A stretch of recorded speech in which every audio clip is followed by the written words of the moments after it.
প্রথমেই দেখে নেব আজকের 15টি তাজা সংবাদ। শুরুতেই শিরোনাম। ছাত্রীরা পাবে 25,000 টাকা। কন্যারত্ন স্কিমের যোগ্যতা থেকে আবেদন পদ্ধতি সব জানুন। অগাস্টের 3 তারিখ হয়ে গেল, এখনো অন্নপূর্ণা যোজনার টাকা না ঢুকলে কি করতে হবে জেনে নিন। আর ঘাসফুল নয়, প্রতীক বদলে যাচ্ছে মমতার। উপনির্বাচন এবার কোন সিম্বলে? আর চোখের মনি নয়, আঙুলের ছাপ মিলিয়েই তোলা যাবে রেশন। নিয়ম শিথিল খাদ্য দপ্তরের। কোটি কোটি টাকার দুর্নীতি অভিষেকের, প্রমাণ হাতে দিল্লি যাচ্ছেন মৃতব্রত। মালদা দক্ষিণ দিনাজপুরে মৃদুল ঘনিষ্ঠ পিন্টুর মাদকের সাম্রাজ্য ভেঙে ফের জিরো টলারেন্সের বার্তা শুভেন্দুর। গ্রাম পঞ্চায়েতের নতুন এসওপি, পরিবার পিছু বছরে 1,200 টাকা রাজস্ব আদায়ের লক্ষ্য। সব মহিলারা পাবেন না, পিঙ্ক কার্ড পাওয়ার যোগ্য কারা নিয়ম জানুন। মোহাম্মদ বাজারের 2 সাব ইন্সপেক্টরকে ক্লোজ, টুলু কালেকশনের জেরেই বড় সিদ্ধান্ত। মাঝরাতে চলল 11 রাউন্ড এলো পাথারি গুলি, আহত 3, ফের তপ্ত বীরভূম। সতর্ক করেছিলেন শ্রমিক, শীতলকুচিতে বিজেপির গোষ্ঠী দ্বন্দ্বে দলের নেতাকেই ডিম থেরাপি। বাড়িতে বোমা বন্দুক ছড়াছড়ি, ক্যানিংয়ে গ্রেপ্তার তৃণমূল বুথ সভাপতি। তোলাবাজি করলেই ঘাড় ধাক্কা, বিজেপির নেতা কর্মীদের উদ্দেশ্যে করা হুঁশিয়ারি অগ্নিমিত্রার। এসআইআর নামবাজ, 1 সপ্তাহের মধ্যে ট্রাইব্যুনালকে আবেদন নিষ্পত্তির অনুরোধ হাইকোর্টের। কোন মামলায়? মধ্যপ্রাচ্যের সংঘাত থামার ইঙ্গিতে অপরিশোধিত তেলের দামে বড় পরিবর্তন, ভারতে কমবে জ্বালানির মূল্য। প্রিয় দর্শক, এবার আসছি বিস্তারিত খবরে। জুন জুলাইয়ের পর আগস্ট মাসের টাকা নিয়ে বাড়ছে উদ্বেগ। পশ্চিমবঙ্গ সরকারের অন্নপূর্ণা যোজনার আগস্ট মাসের 3,000 টাকা ঢোকা শুরু হলেও এখনো অনেকেই পাননি বলে অভিযোগ। এই পরিস্থিতিতে ভাতার অপেক্ষায় রয়েছেন লক্ষ লক্ষ উপভোক্তা। তবে আগস্টের 3 তারিখ পেরিয়ে গেলেও এখনো অনেকের ব্যাংক অ্যাকাউন্টে এখনো কোনো টাকাই ক্রেডিট হয়নি। অন্নপূর্ণা যোজনা ঢোকার অপেক্ষায় লক্ষ লক্ষ মহিলা। অন্নপূর্ণা যোজনা, এমন পরিস্থিতিতে উদ্বিগ্ন আবেদনকারীরা। তবে ঠিক কেন টাকা ঢুকছে না তা আগে জেনে নেওয়া জরুরি। রাজ্যের মহিলাদের আর্থিকভাবে স্বাবলম্বী করে তুলতে অন্নপূর্ণা যোজনা বা অন্নপূর্ণা ভাণ্ডার নিয়ে এসেছে বিজেপি সরকার। এই প্রকল্পের মাধ্যমে যোগ্য উপভোক্তাদের প্রতি মাসে 3,000 টাকা করে আর্থিক সহায়তা দিচ্ছে সরকার। তবে তার জন্য রয়েছে একাধিক শর্ত। জানিয়ে রাখি, শুধুমাত্র ফর্ম পূরণ করলেই হবে না, একাধিক কারণে বাতিল হয়ে যেতে পারে অন্নপূর্ণার ফর্ম। ভোটার কার্ড বা আধার কার্ডের কোনো তথ্যগত সমস্যা থাকলে টাকা পেতে সমস্যা হতে পারে। ব্যাংক অ্যাকাউন্টে ডিবিটি সক্রিয় না থাকলে, আবার একাধিক ব্যাংক অ্যাকাউন্ট থাকলেও সঠিক ডিবিটি সক্রিয় অ্যাকাউন্ট নির্বাচন না হলেও সমস্যা হতে পারে। এছাড়া ব্যাংক অ্যাকাউন্ট আধারের সঙ্গে লিঙ্ক না থাকলে, আধার, ব্যাংক অ্যাকাউন্ট ও আবেদনপত্রের নামের মধ্যে কোনো অমিল থাকলেও টাকা আটকে যাওয়ার সম্ভাবনা। ব্যাংক অ্যাকাউন্ট আধারের সঙ্গে লিঙ্ক না থাকলে, ভুল বা অসম্পূর্ণ নথি জমা দেওয়া থাকলে টাকা পেতে সমস্যা হবে। এছাড়া অনেকের ক্ষেত্রেই এখনো আবেদনপত্রের যাচাই সম্পূর্ণ না হওয়ায় টাকা আটকে রয়েছে। এখানে জানিয়ে রাখি, সরকার ধাপে ধাপে অন্নপূর্ণা যোজনার টাকা পাঠাচ্ছে, তাই এখনো টাকা না ঢুকলে অগস্টের প্রথম সপ্তাহ পর্যন্ত অপেক্ষা করা ভালো। তবে অনেকেই আছেন যারা অন্নপূর্ণা যোজনার টাকার জন্য আবেদন করেছেন অথচ এখনো পাননি। তারা এরপর কি করবেন, কিভাবে চেক করবেন নিজেদের অ্যাপ্লিকেশন স্ট্যাটাস? এর জন্য সোশ্যাল রেজিস্ট্রি পোর্টালে আপনার নাম রয়েছে কিনা তা পরীক্ষা করে নিতে হবে। আপনার নাম অন্নপূর্ণা ভাণ্ডারে নথিভুক্ত আছে কিনা তা https://www.govschemes.in/west.bengal/অন্নপূর্ণা/ভান্ডার/স্কিম এই লিঙ্কে ক্লিক করে জেনে নিতে পারবেন বাড়িতে বসেই। স্ট্যাটাস চেক করতে প্রথমে নিচের রাজ্যে বেছে নিয়ে স্ক্রল করে অন্নপূর্ণা ভান্ডার স্কিম অফিসিয়াল পোর্টাল লিঙ্ক অপশনে ক্লিক করতে হবে। এরপর https://socialsecurity.wb.gov.in/login পেজটি আসলে ট্র্যাক অ্যাপ্লিকেশন স্ট্যাটাসে ক্লিক করে নিজের নাম নথিভুক্ত আছে কিনা এবং জুন মাসে ব্যাংক অ্যাকাউন্টে টাকা ঢুকেছে কিনা তা দেখে নিতে পারবেন। ট্র্যাক অ্যাপ্লিকেশন স্ট্যাটাসে ক্লিক করলে সার্চ ইউজিং অপশন এ সিলেক্টে নিজেদের ফোন নম্বর বা আধার নম্বর কিংবা ব্যাংক অ্যাকাউন্ট নম্বরের একটি অপশন নির্বাচন করতে হবে। এরপর এন্টার ভ্যালুতে নম্বরটি দিয়ে ক্যাপচা সঠিকভাবে দিয়ে সার্চ করে নিতে হবে। সেখানে নিজের অ্যাপ্লিকেশন স্ট্যাটাস দেখে নিতে পারবেন। রাজ্যের পড়ুয়াদের জন্য আগের সরকার কন্যাশ্রী ও সবুজ সাথী প্রকল্প চালু করেছিল। বিজেপি ক্ষমতায় আসার পর এই 2 স্কিমের নাম পরিবর্তন করে রাখা হয়েছে কন্যারত্ন ও সারথী। মুখ্যমন্ত্রী শুভেন্দু অধিকারী জানিয়েছেন, আগে প্রত্যেক বছর 14ই আগস্ট কন্যাশ্রী দিবস পালিত হতো, এবার কন্যারত্ন দিবস হিসেবে উদযাপিত হবে। নাম পরিবর্তনের পর এই প্রকল্পের যোগ্যতা থেকে আবেদন পদ্ধতিতেও কি বদল এসেছে জেনে নেওয়া যাক। কন্যারত্ন স্কিমের খুঁটিনাটি 2013 সালে রাজ্যের প্রাক্তন মুখ্যমন্ত্রী মমতা বন্দ্যোপাধ্যায় কন্যাশ্রী প্রকল্পের সূচনা করেছিলেন। বাংলায় নারী শিক্ষার প্রসার, মেয়েদের আর্থিক সহায়তা দেওয়া, স্কুল ছুটের হার কমানো সহ একাধিক লক্ষ্যে এই প্রকল্প শুরু হয়। তৎকালীন রাজ্য সরকারের এই স্কিম আন্তর্জাতিক স্তরেও বড় স্বীকৃতি লাভ করেছে। কন্যারত্ন স্কিমের যোগ্যতা, কন্যাশ্রী প্রকল্পের সুবিধা পাওয়ার ক্ষেত্রে বেশ কিছু শর্ত বেঁধে দেওয়া ছিল। 1. আবেদনকারী ছাত্রীকে পশ্চিমবঙ্গের স্থায়ী বাসিন্দা হতে হবে। 2. পরিবারের বার্ষিক আয় 1,20,000-এর মধ্যে হতে হবে। 3. আবেদনকারীকে রাজ্য সরকার স্বীকৃত কোনো বিদ্যালয়ের ছাত্রী হতে হবে। 4. আবেদনকারীর বয়স 13 থেকে 18 বছরের মধ্যেই হতে হবে। K2 ক্যাটাগরির ক্ষেত্রে বয়স 18 বছরের বেশি হতে হবে। 5. এককালীন 25,000 টাকার আর্থিক সহায়তার জন্য ছাত্রীকে অবিবাহিতা হতে হবে ও বয়সসীমা 18 থেকে 19 বছরের মধ্যে থাকতে হবে। তবে আয়ের সীমা সংক্রান্ত শর্তের ক্ষেত্রে বেশ কিছু ছাড়ের কথাও বলা হয়েছে। কোনো ছাত্রীর মা বাবা দুজনেরই মৃত্যু হলে আবেদনকারী ছাত্রী জুভেনাইল জাস্টিস হোমের আবাসিক হলে কোনো ছাত্রী 40% অথবা তার বেশি শারীরিকভাবে বিশেষ ক্ষমতা সম্পন্ন হলে আয়ের ঊর্ধ্বসীমা প্রযোজ্য নয়। কন্যারত্ন স্কিমে আবেদন পদ্ধতি, কন্যাশ্রী প্রকল্পে স্কুলের মাধ্যমে আবেদন করা যেত। আবেদনপত্র পূরণ করে প্রয়োজনীয় নথিপত্র সহযোগে বিদ্যালয়ে জমা দিতে হতো। তবে কন্যারত্ন স্কিমের আবেদন পদ্ধতি সম্পর্কে এখনো কিছু জানানো হয়নি। শীঘ্রই এই বিষয়ে জানানো হবে বলে আশা করা হচ্ছে। কন্যারত্ন স্কিমের প্রয়োজনীয় নথিপত্র, কন্যাশ্রী প্রকল্পের আবেদনপত্রের সঙ্গে বেশ কিছু নথিপত্র জমা করতে হতো। 1. আবেদনকারীর জন্ম শংসাপত্র। 2. অবিবাহিত হওয়ার প্রমাণ হিসেবে ছাত্রী ও তার অভিভাবকের সই করা একটি স্বঘোষণা। পরিবারের বার্ষিক আয়ের শংসাপত্র। 4. ছাত্রীর ব্যাংক পাসবইয়ের প্রথম পাতার জেরক্স। 5. আধার কার্ড। 6. পাসপোর্ট সাইজ ছবি। এছাড়া আবেদনকারীরা মা বাবার মৃত্যু হয়ে থাকলে তাদের মৃত্যু শংসাপত্র ও আবেদনকারী বিশেষভাবে সক্ষম হলে সেই সংক্রান্ত শংসাপত্র জমা করতে হবে। কন্যাশ্রী প্রকল্পে মূলত 3টি ধাপে ছাত্রীদের আর্থিক সহায়তা করত তৎকালীন রাজ্য সরকার। প্রথম, 13 থেকে 18 বছর বয়সী ছাত্রীদের বছরে 1,000 টাকা করে দেওয়া হতো। দ্বিতীয়, ছাত্রীর 18 বছর পূর্ণ হলে ও সে অবিবাহিতা থাকলে এককালীন 25,000 টাকা মিলত। তৃতীয়, বিশ্ববিদ্যালয়ের স্নাতকোত্তর স্তরের কলা ও বিজ্ঞান বিভাগের ছাত্রীদের জন্যও এই প্রকল্পে বিশেষ সহায়তার ব্যবস্থা ছিল। তৃণমূল আমলের কন্যাশ্রী প্রকল্পের নাম বদল করে কন্যারত্ন করেছে বিজেপি সরকার। রাজ্য স্পষ্ট জানিয়েছে এই প্রকল্প আরো সুসংগঠিতভাবে রাজ্য জুড়ে পরিচালিত হবে। তবে এই স্কিমের যোগ্যতা থেকে আবেদন পদ্ধতিতে কোনো বদল আসবে কিনা তা রাজ্য সরকারের ঘোষণা বা বিজ্ঞপ্তির পরেই স্পষ্ট হবে। প্রতীক নিয়ে টানাপোড়েন চলছে তৃণমূলের দুই শিবিরের মধ্যে। দুই পক্ষই কাগজপত্র জমা দিয়েছেন নির্বাচন কমিশনের দপ্তরে, কিন্তু সুরাহা হয়নি এখনো। এদিকে উপনির্বাচনের দিন এগিয়ে আসছে। 3টি বিধানসভা ও একটি লোকসভা কেন্দ্রে উপনির্বাচন হওয়ার কথা। প্রশ্ন উঠছে, উপনির্বাচনের আগে প্রতীক ইস্যুর মীমাংসা না হলে কে কোন প্রতীকে লড়বেন? ঘাসফুলে কি লড়তে পারবেন মমতা বন্দ্যোপাধ্যায়? সম্প্রতি প্রতীক হারানোর আশঙ্কার কথা একাধিকবার শোনা গিয়েছে মমতা বন্দ্যোপাধ্যায়ের মুখেও। তিনি বারবার বলেছেন প্রতীক হারানোর সম্ভাবনা নেই, তবু যদি প্রতীক হাতছাড়া হয় তাহলে নতুন প্রতীকে লড়বেন। প্রতীক চেনাতে প্রয়োজন হলে গলায় ঝুলিয়ে ঘুরবেন, এমন মন্তব্য করেছেন মমতা বন্দ্যোপাধ্যায়। প্রাক্তন মুখ্যমন্ত্রী মনে করিয়ে দিয়েছেন, একসময় যখন তৃণমূল তৈরি হওয়ার পর ঘাসফুলের প্রতীক চেনানোর আগেই ভোট হয়েছিল, এবারও প্রতীক চেনাতে তার কোনো অসুবিধা হবে না বলেই মন্তব্য করেছেন। সূত্রের খবর, ঘাসফুল বা জোড়াফুল প্রতীক যদি হাতছাড়া হয় সেক্ষেত্রে প্ল্যান বি তৈরি আছে মমতার। জানা যাচ্ছে ঘাসফুলের বদলে সূর্যমুখী ফুল প্রতীক হিসেবে ব্যবহার করতে পারেন তিনি। এই প্রতীকেই লড়তে পারেন উপনির্বাচনে।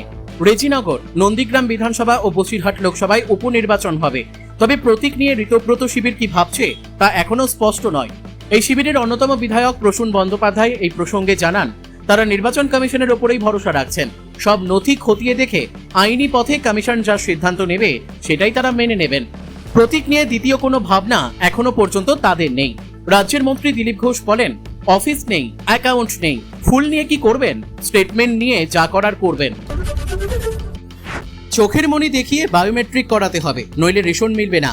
গ্রাহকদের উপর এ নিয়ে খাদ্য দপ্তরের চাপ ছিল বলে অভিযোগ করছিল বারবার, কিন্তু সোমবার এ নিয়ে নিয়ম শিথিল করল খাদ্য দপ্তর। এখন থেকে চোখের মনি নয়, আঙ্গুলের ছাপ মিলিয়েই রেশন তোলা যাবে। এই ঘোষণায় স্বভাবতই খুশি গ্রাহকরা। সেই সঙ্গে সন্তোষ প্রকাশ করেছেন all India fair price shop dealers ফেডারেশনও, কারণ তারাই বারবার খাদ্য দপ্তরের কড়াকড়ির বিরোধিতা করেছিল। খাদ্য মন্ত্রককে এ নিয়ে চিঠিও পাঠানো হয়। নিয়ম শিথিল তাদের আন্দোলনের সাফল্য হিসেবে দেখছে। বায়োমেট্রিক পদ্ধতিতে চোখের মনির ছবি মিলিয়ে রেশন তোলার চল খুব একটা নেই গোটা দেশে। আঙুলের ছাপ মিললেই গ্রাহকরা রেশন সামগ্রী পান, কিন্তু অভিযোগ খাদ্য দপ্তর বায়োমেট্রিকে চোখের মনি বা আইরিশ মেলানোর বিষয়টি নিয়ে কড়াকড়ি করছিল। এই নিয়ে বারবার আপত্তি তুলেছিল fair price shop dealers federation. সংগঠনের সাধারণ সম্পাদক বিশ্বম্ভর বসু একাধিকবার খাদ্য দপ্তর এমনকি মন্ত্রকেও চিঠি লিখেছিলেন। কারণ হিসেবে আধারে বায়োমেট্রিকের কথা তুলে ধরেছিলেন তিনি। আধারের ক্ষেত্রে চোখের মনি অথবা আঙ্গুলের ছাপ অথবা মুখের ছাপ মেলাতে হয়, তাহলে রেশন তুলতে কেন চোখের মনিতেই এত জোর দেওয়া হচ্ছে, প্রশ্ন তুলেছিলেন বিশ্বম্ভর বাবু। এবার গ্রাহক সুবিধার্থে তার আবেদন মেনে নিল খাদ্য দপ্তর। জানানো হয়েছে বায়োমেট্রিকে তার আইরিশ বা চোখের মনি মেলানোর প্রয়োজন নেই। আধার কার্ডের ক্ষেত্রে যা যা নিয়ম সেই নিয়ম মানলেই হবে, অর্থাৎ হাতের আঙুলের ছাপ দিয়েই রেশন তুলতে পারবেন গ্রাহকেরা। এ নিয়ে বিশ্বম্ভর বসুর প্রতিক্রিয়া, খাদ্য দপ্তর থেকে আপাতত স্বস্তি। দপ্তর থেকে যে হোয়াটসঅ্যাপ মেসেজ করা হয়েছে তাতে পরিষ্কার যে আপাতত আইরিশ নিয়ে প্রশাসনিক কোনো চাপ নেই। সাংসদ হওয়ার সুবাদে ভুরি ভুরি আর্থিক দুর্নীতি, ক্ষমতার অপব্যবহার করে টাকা নয়ছয়ের অভিযোগ, এমনকি ক্যাগ রিপোর্টে তার প্রমাণ মিলেছে। অভিষেক বন্দ্যোপাধ্যায়ের কালো টাকা কোথায় কোথায় পাচার হয়েছে সেসব তথ্যসূত্রও দিয়েছে ক্যাগ রিপোর্ট। ডায়মন্ড হারবারের সাংসদের বিরুদ্ধে এত বড় বড় অভিযোগ স্রেফ শাসক শিবিরের হাতিয়ার নয়, বাড়তি অক্সিজেন জুগিয়েছে বিদ্রোহী ঋতব্রত বন্দ্যোপাধ্যায়ের শিবিরকেও। সূত্রের খবর, অভিষেকের বিরুদ্ধে যেসব অভিযোগের প্রমাণও নাকি হাতে এসেছে তা নিয়ে দিল্লিতে নালিশ করতে যাবেন ঋতব্রতরা। অভিষেক বন্দ্যোপাধ্যায়ের উদ্যোগে প্রান্তিক এলাকার জনগণের চিকিৎসার সুবিধায় সেবাশ্রয় শিবির শুরু করেছিলেন। ডায়মন্ড হারবার সংসদীয় এলাকার 7টি বিধানসভা কেন্দ্রেই এই স্বাস্থ্য শিবির হয়েছে বছর 2 ধরে। পরবর্তী সময় জানা যায় সেবাশ্রয়ের নামে আসলে বিপুল আর্থিক নয়ছয় হয়েছে, ঠিকমতো চিকিৎসা হয়নি অনেকেরই। সেবাশ্রয় দুর্নীতির সঙ্গে কেরল লবির নাম জুড়ল। ওই বেআইনি অর্থ কেরলের উপনির্বাচনে ব্যবহার করা হয়েছে বলে সম্প্রতি অভিযোগ তুলেছেন আসল তৃণমূলের ঋতব্রত বন্দ্যোপাধ্যায়। এখানেই তিনি থেমে থাকেননি। তার আরও অভিযোগ, কেরলে প্রার্থী দেওয়া থেকে শুরু করে একটি বিচ রিসর্টে বিশেষ বৈঠক হয় এবং তারপরেই কালো টাকার নিরাপদ স্থান হিসেবে পরিচিত ইউরোপের কুখ্যাত কেম্যান আইল্যান্ডে তা পাঠানো হয়। এমনই সব বিস্ফোরক অভিযোগ ঋতব্রত। এর আগে অবশ্য তার শিবিরে বিধায়ক প্রাক্তন আইপিএস প্রসূন বন্দ্যোপাধ্যায়ও কেম্যান আইল্যান্ডে তৃণমূলের কালো টাকা পাচারের অভিযোগে মুখ খুলেছিলেন, তদন্তের দাবিও তুলেছিলেন। এবার ঋতব্রত তৃণমূলের কেরল লবির যোগসূত্র সামনে নিয়ে এলেন। ঘনিষ্ঠ মহলে ঋতব্রত দাবি করেছেন এই দুর্নীতি সংক্রান্ত নথিও তার হাতে এসে গিয়েছে। চলতি সপ্তাহে তার অনেকটা প্রকাশ্যে আনার প্রস্তুতি নিচ্ছেন তিনি। তবে এইসব হাতে গরম প্রমাণ নিয়ে তিনি পাড়ি দেবেন দিল্লিতে। নির্দিষ্ট জায়গায় এই সংক্রান্ত নালিশ জানাবেন। সূত্রের খবর, বৃহস্পতিবার তিনি ঋতব্রত দিল্লি যেতে পারেন। উল্লেখ্য, এই মুহূর্তে তৃণমূল কংগ্রেসের প্রতীক নিয়ে কালীঘাট ও আসল শিবিরের মধ্যে ব্যাপক দড়ি টানাটানি চলছে। মমতা বন্দ্যোপাধ্যায় নির্বাচন কমিশনকে চিঠি লিখে জানিয়েছেন ঋতব্রত শিবিরকে নথিপত্র দাখিলের জন্য বাড়তি সময় না দিতে। এই পরিস্থিতিতে অভিষেকের দুর্নীতির প্রমাণ দাখিল করে কি নিজেদের পালেই হাওয়া টানতে মরিয়া উলুবেড়িয়া পূর্বের বিধায়ক, প্রশ্ন উঠছে। বাংলায় মাদকের বিরুদ্ধে কঠোর অভিযান চলছে। মুখ্যমন্ত্রী শুভেন্দু অধিকারী স্পষ্ট বার্তা দিয়েছেন, রাজ্য সরকারের মাদক, অপরাধ ও অবৈধ সিন্ডিকেটের বিরুদ্ধে জিরো টলারেন্স নীতি রয়েছে। যুব সমাজকে রক্ষা করতে এবং রাজ্যের মাটিকে অপরাধীদের আস্তানা হতে না দেওয়ার জন্য সরকার অটল প্রতিজ্ঞ। দক্ষিণ দিনাজপুর ও মালদা জেলা পুলিশের যৌথ অভিযানে আন্তর্জাতিক সীমান্তবর্তী মাদক চক্রে বড় ধাক্কা লেগেছে। গত মাসে কুখ্যাত চোরাচালানকারী মৃদুল ঘোষ গ্রেপ্তার হওয়ার পর তদন্তের সূত্র ধরে তার ঘনিষ্ঠ সহযোগী পিন্টু সরকার সহ আরও 2 অভিযুক্তকে ধরা হয়েছে। মালদা থানার অধীন মঙ্গলবাড়িতে একটি জায়গায় অভিযান চালিয়ে পুলিশ উদ্ধার করেছে বিপুল সম্পদ। উদ্ধার হওয়া জিনিসের মধ্যে রয়েছে নগদ 2,40,00,000 টাকা, হাজার হাজার বোতল কাপ সিরাপ, ব্ল্যাক মার্কেট মূল্য প্রায় 90 লাখ টাকা এবং প্রায় 20 গ্রাম সোনা। পুলিশ জানিয়েছে অভিযুক্তদের জিজ্ঞাসাবাদ চলছে। এর মাধ্যমে পুরো নেটওয়ার্ক উন্মোচিত করে প্রতিটি সদস্যকে আইনের আওতায় আনা হবে। মুখ্যমন্ত্রী শুভেন্দু অধিকারী এই সফল অভিযানের জন্য দক্ষিণ দিনাজপুর ও মালদা জেলা পুলিশের প্রশংসা করেছেন। তিনি বলেছেন, এটি একটি দুর্দান্ত যৌথ অভিযান। মাদক চোরাচালানকারীদের কোনো ছাড় দেওয়া হবে না। সীমান্ত এলাকায় অভিযান অব্যাহত রয়েছে। যারা যুবকদের ভবিষ্যৎ নষ্ট করে, জননিরাপত্তা বিঘ্নিত করে, তাদের বিরুদ্ধে আইনের পূর্ণ শক্তি প্রয়োগ করা হবে। পুলিশ সূত্রে জানা গিয়েছে, মৃদুল ঘোষ দীর্ঘদিন ধরে সীমান্ত দিয়ে মাদক পাচারের সঙ্গে জড়িত ছিল। তার নেটওয়ার্ক বিহার, ঝাড়খণ্ড সহ বিভিন্ন রাজ্যে বিস্তৃত। কফ সিরাপের মতো ওষুধের অপব্যবহার করে মাদক হিসেবে বিক্রি করা হতো। এই চক্রের সঙ্গে আন্তর্জাতিক সিন্ডিকেটের যোগসূত্র থাকতে পারে বলে সন্দেহ করা হচ্ছে। পুলিশ এখন পুরো চেইন উন্মোচন করতে কাজ করছে। এই অভিযান যুব সমাজের জন্য বড় স্বস্তির খবর। মালদা ও দক্ষিণ দিনাজপুরের মতো সীমান্তবর্তী জেলাগুলোতে মাদকের ছড়াছড়ি দীর্ঘদিনের সমস্যা। অনেক পরিবার এর শিকার হয়েছে। মুখ্যমন্ত্রীর নির্দেশে পুলিশ এখন আরো তৎপর। নিয়মিত রেইড চলছে। স্থানীয় বাসিন্দারা বলছেন, এই ধরনের অভিযান চলতে থাকলে এলাকায় শান্তি ফিরবে। গ্রাম পঞ্চায়েতগুলির নিজস্ব আয় বাড়াতে নতুন স্ট্যান্ডার্ড অপারেটিং প্রসিডিউর জারি করল পশ্চিমবঙ্গ সরকার। নির্দিষ্ট সময়ের মধ্যে কর আদায়, বকেয়াদারদের বিরুদ্ধে ব্যবস্থা এবং বিকল্প আয়ের উৎস চিহ্নিত করার মতো একাধিক নির্দেশিকা এতে অন্তর্ভুক্ত করা হয়েছে। পাশাপাশি প্রতিটি গ্রাম পঞ্চায়েতের জন্য প্রতি পরিবার থেকে বছরে গড়ে 1200 টাকা রাজস্ব আদায়ের লক্ষ্য নির্ধারণ করেছে রাজ্য সরকার। সরকারি সূত্রের মতে এই সিদ্ধান্তের পেছনে একটি গুরুত্বপূর্ণ আর্থিক কারণ রয়েছে। 16তম অর্থ কমিশনের সুপারিশ অনুযায়ী 2028 থেকে 29 থেকে 2030 থেকে 31 অর্থবর্ষের মধ্যে পশ্চিমবঙ্গ প্রায় 2521 কোটি টাকা পেতে পারে। তবে এই অর্থের বড় অংশই পারফরমেন্স গ্রান্ট হিসেবে দেওয়া হবে। সেই অনুদান পেতে হলে গ্রাম পঞ্চায়েতগুলির নিজস্ব রাজস্ব সংগ্রহে উল্লেখযোগ্য উন্নতি দেখাতে হবে। বর্তমানে রাজ্যের গ্রাম পঞ্চায়েতগুলির গড় বার্ষিক রাজস্ব আদায়ের পরিমাণ প্রতি পরিবারে মাত্র 233 টাকা। নতুন লক্ষ্য অনুযায়ী এই আয় কয়েক গুণ বাড়িয়ে 1200 টাকায় পৌঁছে দেওয়ার পরিকল্পনা করা হয়েছে। এক প্রবীণ সরকারি আধিকারিক জানিয়েছেন, নতুন এসওপি অনুযায়ী নির্ধারিত সময়সীমা শেষ হওয়ার 3 সপ্তাহের মধ্যেই কর আদায়ের পুরো প্রক্রিয়া সম্পূর্ণ করতে হবে। অর্থাৎ কর সংগ্রহে অযথা বিলম্ব করা যাবে না। এছাড়া যেখানে প্রয়োজন হবে সেখানে অফলাইন পদ্ধতিতে কর জমা দেওয়ার ব্যবস্থাও রাখতে হবে। ডিজিটাল ব্যবস্থার পাশাপাশি সাধারণ মানুষের সুবিধার কথা মাথায় রেখেই এই নির্দেশ দেওয়া হয়েছে। নতুন নির্দেশিকায় আরো বলা হয়েছে, নির্ধারিত সময়ের মধ্যে যারা কর জমা দেবেন না তাদের একটি পৃথক তালিকা তৈরি করতে হবে। এরপর এই বকেয়াদারদের কাছ থেকে কর আদায়ের জন্য প্রয়োজনীয় অনুসরণমূলক অর্থাৎ ফলো আপ পদক্ষেপ নিতে হবে। শুধু কর আদায়ের উপর নির্ভর না করে গ্রাম পঞ্চায়েতগুলিকে বিকল্প আয়ের উৎস খুঁজে বের করারও নির্দেশ দিয়েছে রাজ্য সরকার। এসওপি এ বলা হয়েছে, প্রতিটি গ্রাম পঞ্চায়েতকে নিজেদের এলাকার রাস্তা, সেতু এবং ফেরিঘাট চিহ্নিত করতে হবে, যেখানে আইন অনুযায়ী টোল আদায়ের সুযোগ রয়েছে। এই ধরনের উৎস থেকে অতিরিক্ত আয় বাড়ানোর ওপরও জোর দেওয়া হয়েছে। সরকারি মহলের মতে গ্রাম পঞ্চায়েতগুলির আর্থিক স্বনির্ভরতা বাড়াতে নিজস্ব রাজস্ব সংগ্রহ অত্যন্ত গুরুত্বপূর্ণ। কেন্দ্রীয় অর্থ কমিশনের কর্মদক্ষতা ভিত্তিক অনুদান পেতে হলে শুধু সরকারি অনুদানের ওপর নির্ভর না করে স্থানীয় স্তরেও আয় বাড়ানোর উদ্যোগ নিতে হবে। প্রশাসনের আশা, নতুন এসওপি কার্যকরভাবে বাস্তবায়িত হলে কর আদায়ের প্রক্রিয়ায় স্বচ্ছতা ও গতি বাড়বে। একই সঙ্গে বিকল্প আয়ের উৎস তৈরি হওয়ায় গ্রাম পঞ্চায়েতগুলির আর্থিক ভিত্তি আরও শক্তিশালী হবে এবং ভবিষ্যতে উন্নয়নমূলক প্রকল্প বাস্তবায়নের সুবিধা হবে। বাংলার মহিলাদের জন্য ফ্রি বাস পরিষেবা চালু করেছে রাজ্য সরকার। গত 1 জুন থেকে সরকারি বাসে বিনামূল্যে যাতায়াত করছেন তারা। 1 আগস্ট থেকে আবার আনুষ্ঠানিকভাবে পিঙ্ক কার্ড পরিষেবা শুরু হয়েছে। এবার থেকে সরকারি বাসে বিনামূল্যে সফর করতে হলে এই কার্ড দেখাতে হবে। নির্দিষ্ট যোগ্যতা সম্পূর্ণ মহিলাদের এই কার্ড দেবে সরকার। পিঙ্ক কার্ডের যোগ্যতা, রাজ্যের মহিলাদের সুবিধার জন্য সরকারি বাসে বিনামূল্যে যাতায়াতের সুযোগ করে দিয়েছে রাজ্য সরকার। তবে একই সঙ্গে স্পষ্ট করে দেওয়া হয়েছে, এই সুবিধা সবার জন্য নয়। উচ্চ আয় সম্পন্ন পরিবারের সদস্য, কর্মজীবী মহিলা সহ যারা স্বেচ্ছায় এই প্রকল্পের সুবিধা নিতে চাননি তাদের প্রকল্পের সুবিধার বাইরে রাখা হয়েছে। রাজ্যের দাবি, এই প্রকল্পের মূল লক্ষ্য হলো যাদের প্রকৃত দরকার এমন মহিলাদের যাতায়াতের খরচ কমিয়ে পড়াশোনা, কর্মসংস্থান এবং রোজগার জীবনে আরও সুযোগ তৈরি করা। এই বিষয়ে বড় মন্তব্য করেছিলেন মুখ্যমন্ত্রী শুভেন্দু অধিকারীও। মুখ্যমন্ত্রী বলেন, পিঙ্ক কার্ডের মূল লক্ষ্য হলো সাম্য প্রতিষ্ঠা করা, সামর্থ্যবানদের অতিরিক্ত সুবিধা দেওয়া নয়। যে সকল কর্মজীবী মহিলা ও ছাত্রীরা নিজের ইচ্ছায় এই সুবিধা ছেড়ে দিয়েছেন তাদের সাধুবাদ জানাই। শিক্ষা ও কর্মসংস্থানের ক্ষেত্রে যাতায়াতের খরচ যাদের সত্যিই বাধা তাদের অগ্রাধিকার দেবে সরকারি তহবিল।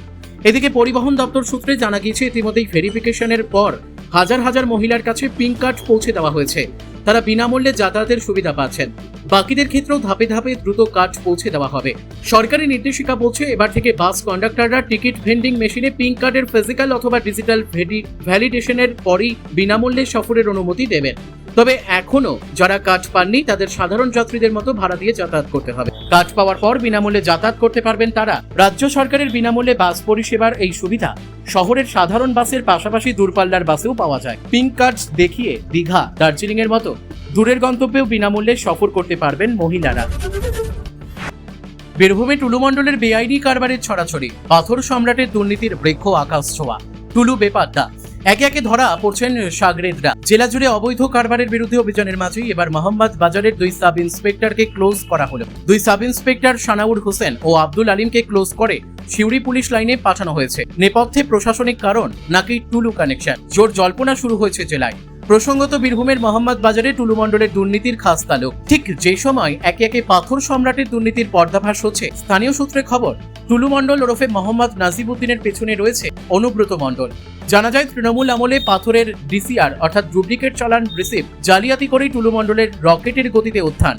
দিনমজুরির কাজ করতে করতেই গাড়িতে পাথর চাপানোর ইজারা নেন টুলু। সেখান থেকে ধাপে ধাপে কয়েকটি লরি কিনে নিজেই হাত পাকান পাথর পরিবহনের ব্যবসা। রাজ্যে তৃণমূল সরকার ক্ষমতায় আসার পর দলের জেলা ও রাজ্য স্তরের নেতারা বুঝতে পারেন মোহাম্মদ বাজারে মাটির তলায় পাথরের নয় বরং টাকার খনি রয়েছে। নিজের শিক্ষিত মাথাকে কাজে লাগিয়ে নেতাদের সঙ্গে পাথর ব্যবসায়ীদের সখ্যতার নিরিখে প্রথম স্থানে চলে আসেন টুলু মণ্ডল। 2016 সালে অনুব্রত মণ্ডলের স্নেহধন্য হওয়ার সুবাদে ডিসিআর এর টোল গেট পরিচালনার দায়িত্ব পাওয়ার পর থেকেই তার জীবনের মোড় ঘুরে যায়। দিনমজুর থেকে পাথর খাদানের মালিক যত দিন গেছে প্রতিপত্তি তরতরিয়ে বেড়েছে। বীরভূমের মতো এলাকায় টুলুর দুর্নীতির মডেলে প্রশাসনের কোনো হাত ছিল না। বিজেপির একাংশের দাবি, গত 15 বছরে বীরভূমে পুলিশের চোখের সামনে লাগাম ছাড়া দুর্নীতি চলেছে দিনের পর দিন, আর প্রশাসনের কর্তারা চোখ বুজে দুর্নীতির আড়ালে কলকাঠি নেড়ে গেছেন। মোহাম্মদ বাজার পুলিশ আধিকারিকদের বিরুদ্ধেও আঙ্গুল উঠতে শুরু করে ইদানিং। এরপরই 2 এসআইকে ক্লোজ করা হয়। এখন প্রশ্ন হলো, ঠিক যে সময় টুলু মণ্ডলের দুর্নীতির শিকড় উপড়ে ফেলতে তৎপর প্রশাসন, ঠিক সেই আবহেই 2 আধিকারিককে ক্লোজ করা নিয়ে জল্পনা তুঙ্গে। ফের উত্তপ্ত বীরভূম। মাঝরাতে চলল 11 রাউন্ড গুলিতে জখম 3 জন। বীরভূমের নলহাটিতে হরিদাসপুর গ্রামের ঘটনা। আহতদের নাম বিকি শেখ, হাবিবুল শেখ ও জনি শেখ। এই ঘটনার জেরে তীব্র চাঞ্চল্য ছড়িয়েছে গোটা এলাকায়। পুলিশ ও স্থানীয় সূত্রে জানা গিয়েছে, রবিবার রাত প্রায় 11টা নাগাদ ওই 3 জন হরিদাসপুর গ্রামের কাছে একটি বাঁশের মাচায় বসেছিলেন। সেই সময় মুখ বাঁধা অবস্থায় 3টি মোটর সাইকেলে করে বেশ কয়েকজন দুষ্কৃতী সেখানে পৌঁছয়। কোনো কিছু বোঝার আগেই তারা বিকি ও অন্যদের লক্ষ্য করে এলোপাথারি গুলি চালাতে শুরু করে। মোট 11 রাউন্ড গুলি চালানোর পর দুষ্কৃতীরা দ্রুত এলাকা থেকে চম্পট দেয়। গুলির শব্দে স্থানীয় গ্রামবাসীরা ছুটে এসে গুরুতর আহত অবস্থায় 3 জনকে উদ্ধার করেন। প্রথমে তাদের নলহাটি প্রাথমিক স্বাস্থ্য কেন্দ্রে এবং পরে রামপুরহাট গভর্নমেন্ট মেডিকেল কলেজ ও হাসপাতালে নিয়ে যাওয়া হয়। অবস্থার অবনতি হওয়ায় বিকি ও জনি শেখকে দুর্গাপুরের একটি বেসরকারি হাসপাতালে স্থানান্তরিত করা হয়েছে। হাবিবুল শেখ রামপুরহাটে চিকিৎসাধীন রয়েছেন। খবর পেয়ে রাতেই নলহাটি থানার পুলিশ ঘটনাস্থলে পৌঁছায়। তদন্তকারীরা ঘটনাস্থল থেকে 10টি কার্তুজের খোল এবং একটি তাজা কার্তুজ উদ্ধার করেছেন। পুরনো শত্রুতা নাকি অন্য কোনো কারণে এই আক্রমণ তা খতিয়ে দেখতে পুলিশ ইতিমধ্যেই ঘটনার পূর্ণাঙ্গ তদন্ত